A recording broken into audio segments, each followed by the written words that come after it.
senhor falou aí que é até bíblico, né? Que quem adultera, o opróbrio jamais sairá da sua casa. Isso fala de uma espécie de maldição geracional? Não, Você acredita nisso? Não, nada de maldição, essas coisas hereditárias, não. O que eu acredito é que é uma vergonha que fica lacrada, marcada no coração da pessoa que adultera. O cara fica conhecido pelo adultério que cometeu. É uma vergonha. Você prega tudo sobre Davi, mas você não esquece que ele matou um cara e tomou a mulher dele. Existiam uns irmãos tentando passar um pano para Davi. Ele falou, mas pela lei Davi podia se deitar com Batseba. Porque quando alguém ia para a guerra, a mulher do cara era... Não, o cara só tinha uma ovelha, né? Davi tinha quantas ovelhas queria, né? Então Davi, porque tem gente que tem zóio de tandera, né? Ele tem e quer o que você tem também. Zóio de tandera. Faz tempo que eu não ouço essa expressão, cara. É verdade, verdade. Mas tu não acredita em maldição geracional, então? Não existe. Mas vamos pegar... Eu vou provar que existe agora, pegando a história de Davi. Opa! Maldição hereditária? Não, maldição geracional. O que seria uma maldição geracional? Davi adulterou. Me fala como é que foi a vida de Salomão? Não estava relacionada ao pecado do pai? A vida de Salomão foi boa. Foi boa, mas ele caiu praticamente no mesmo pecado do pai e acabou morrendo como idólatra. Ele adulterou? Salomão? Mostra o adultério dele na Bíblia. Rapaz, o cara tinha 1000 mulheres. Mostra se ele não adulterou... Mostra o adultério dele. Não. O pai dele tinha 9. Vem cá, 8 mulheres. se hoje você é casado, tem uma mulher, se tu ficar com outra no adultério, não é? Mas eu tô vivendo hoje e Salomão vivendo ao mesmo tempo que eu? Mas o cara morreu em idolatria. Prova pra mim o adultério de Salomão. Não, eu não vou provar pra você o adultério de Salomão. Você sabe que você não vai provar? Mas contextualizando com a nossa vida hoje... Você sabe que você não vai provar? Porque não existe adultério de Salomão. Você tá falando besteira. Escuta aqui. O que aconteceu na família de Davi foi consequência do pecado de Davi. Então, a filha é estuprada. Mas consequência não... A filha é estuprada. Não. Porque o que acontece? Quando um líder peca, todo mundo que está abaixo da liderança paga o preço pelo pecado do líder. Todos pagam. Ali é uma liderança. Davi era uma liderança. O fracasso de Davi expôs todo o fracasso da sua família que já era fracassada. Pega Davi. Assim que Davi assume o trono, a primeira coisa que Davi faz, qual que é? Primeira coisa, lá em 2 Samuel, capítulo 5, o cara é ungido, todo mundo, eles reconhecem Davi. Eles reconhecem Davi como alguém que fez muito pelo povo, sem ser o rei. Eles ungem Davi, reconhecem Davi, proclamam Davi como rei, e aí eles fazem uma outra coisa.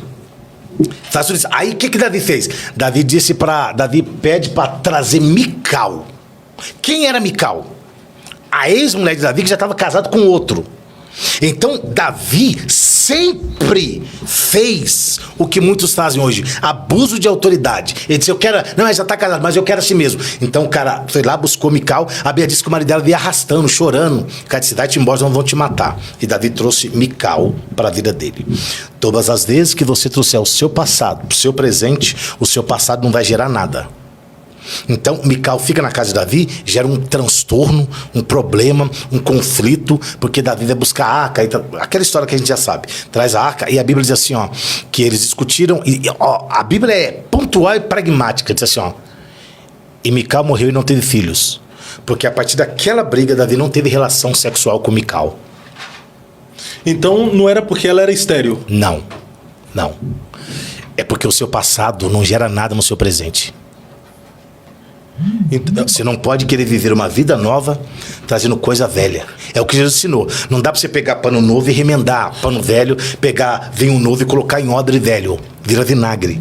Então você não pode trazer pra sua vida coisa que está no seu passado. Eu vou voltar nesse pastor, que eu não quero ficar falando o nome dele. Essa moça era o passado dele. Ele trouxe o passado pro presente dele. Cara, vai dar ruim. Vai dar ruim. O seu passado não tem nada a ver com você. O seu passado, as roupas que eu usei há 3, 4, 5 anos atrás, não serve, não me cabe hoje. Muitas coisas que eu falei de forma equivocada, por ignorância, por falta de conhecimento bíblico, tá? Eu não falo hoje. Porque tem coisa lá que não dá pra você trazer pra cá. A igreja tomou um rumo, porque tem coisa que faziam lá que não dá para fazer aqui.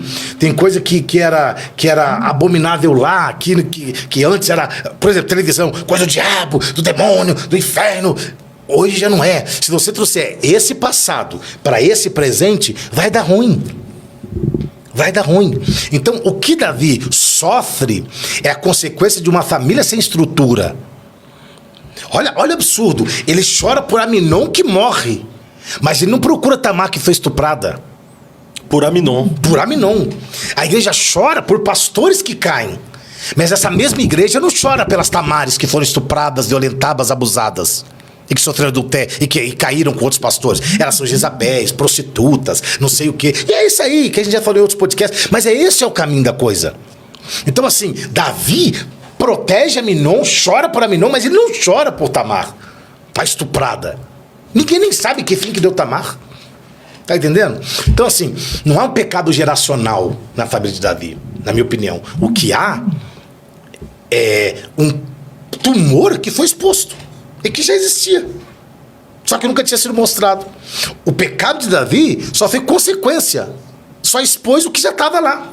Então você não correlaciona a vida de Salomão, que se perdeu em idolatria, e eu aqui tenho até muito temor em dizer que Salomão perdeu a salvação. Sim, porque... Que eu não posso dizer que ele perdeu a salvação, assim, porque ele morreu em idolatria. Qual seria o exemplo que ele teve de Davi? Davi foi idólatra? Não. Então, ele se perdeu. E por que ele se perdeu? Mas Davi foi mulherengo. E por que ele se perdeu? O texto é assim, ó. E Salomão aparentou-se com a filha de Faraó.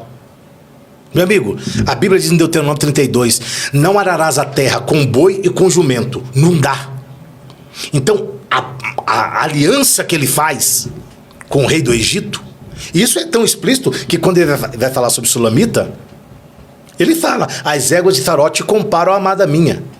Porque as éguas de Faraó eram os melhores cavalos que existiam naquela época, eram oriundos do Egito e eram tratados de maneira espetacular. Então, assim, é a aliança que ele fez. Não tem a ver com pecado geracional, tem a ver com aliança. Veja o conselho que o pai dele deu para ele. Provérbios capítulo 4, quando eu era de tenra idade, na casa do meu pai disse, meu filho, vende tudo que você tem e adquire sabedoria, amarra no teu pescoço, anda com ela. Davi ensinou para ele o caminho da sabedoria. Davi ensinou para ele os traços. Tem vários provérbios que ele fala, quando eu era criança na casa do meu pai, e o meu pai me disse, veja o que Davi ensinou e o rumo que ele tomou. Você não pode ser responsável por você ensinar uma coisa e outra pessoa querer tomar outro rumo. Você não pode responder por essa Mas pessoa. quando eu ensino uma coisa e as minhas atitudes não convergem com os meus ensinamentos? Mas depois do adultério de Davi, qual o erro que Davi cometeu? Depois do adultério. O adultério foi perdoado, confessado, deixado. Davi não tornou-se adúltero. O sinal de que Deus perdoou Davi é que Deus não matou Salomão, mas matou a criança. A primeira criança. Deus matou. Quando nasce Salomão, o que a Bíblia diz? E Davi pegou e chamou de Salomão, que quer dizer pacífico. O Davi está dizendo o que para Deus? Eu quero um tempo de paz. Eu não quero guerra com o Senhor, não. Eu não quero guerra com o Senhor, não. E aí ele pegou o menino e deu para o profeta. E aí o profeta chamou de Gedidias, quer dizer, amado do Senhor. Então, se Salomão ainda fosse fruto de um adultério ou de algo que Deus tal, ele não seria amado do Senhor. O Senhor não apareceria para ele 2 vezes. Quando ele termina o templo, e quando ele pede sabedoria, e quando ele termina, o Senhor não apareceria para ele, como apareceu 3 vezes. Apareceu quando ele sacrificou os bois, os 1000 bois, e aí Deus disse, o que você quer? Quero isso, tal, beleza, apareceu. Depois o Senhor apareceu para ele quando ele terminou o templo, o Senhor apareceu para ele de novo. Então, assim, E terminando Salomão de orar, desceu do céu, tal. Então, assim, e quando ele terminou o templo, a casa dele, a casa do Senhor, tudo que ele tinha tentado no seu coração, o Senhor apareceu para ele. Aí tá lá, a partir dos versos 13, 14, 15 e tal, que narra toda a história. Então, assim, eu não vejo como ali um pecado geracional e tal, eu não vejo como pecado geracional de Davi. Eu vejo que ali havia algo que já estava exposto, mas não tinha sido apresentado, mas já estava lá. foi consequência. Consequência. Claro que é uma pirâmide, né? Se uma liderança cai, todos caem. É o que Davi falou sobre Saul, né? Como caíram os valentes? Caiu quem? Saul e Jonatas.